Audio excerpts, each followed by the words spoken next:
একজন ব্রাহ্মণ ছিল। সে বাড়িতে বাড়িতে ভিক্ষা করে জীবন ধারণ করত। তার সাথে একটি কুকুর বাস করত। প্রতিদিন সে ভিক্ষায় কাঁচকলা, আলু, পটল ও অন্যান্য সবজি পেত এবং চাল পেত। আর বাড়ি ফিরে রান্না করে ব্রাহ্মণ এবং কুকুর দুজনে ভাগাভাগি করে খেত এবং আহারের শেষ হলে দুজনে খুব শান্তিতে থাকতো। এইভাবে দিন কাটছিল।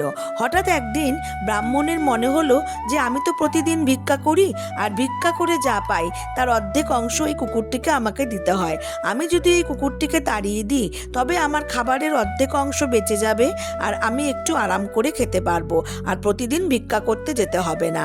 তখন ব্রাহ্মণ মারধর করে কুকুরটিকে তাড়িয়ে দিল।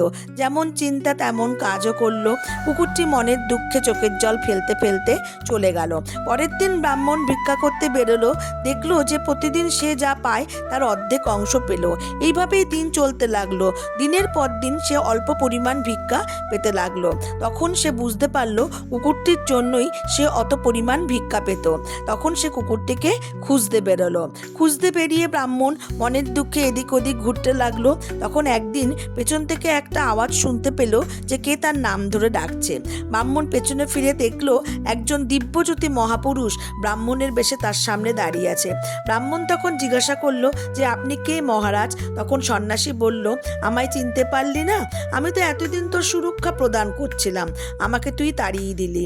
এটা জেনে রাখবি যে যে যার ভাগ্যে খায়। তুই বেশি পাওয়ার লোভে আমাকে তাড়ালি, কিন্তু বেশি ভাগ্য অনুযায়ী বেশি ভিক্ষা পেলি কি?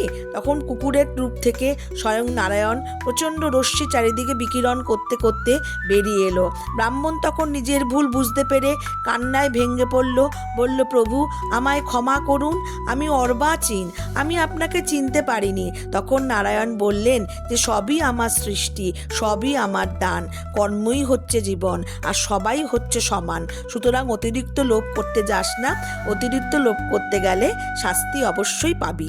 এই বলে নারায়ণ চলে গেলেন। তখন ব্রাহ্মণটি কান্নায় ভেঙে পড়ল। বলল, প্রভু তুমি আমায় ছেড়ে যেও না।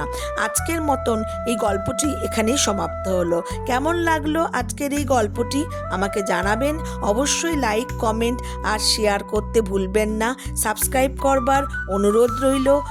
কমেন্ট সেকশনে অবশ্যই জয় নারায়ণ, হরে কৃষ্ণ লেখার অনুরোধ রইল আপনাদের কাছে।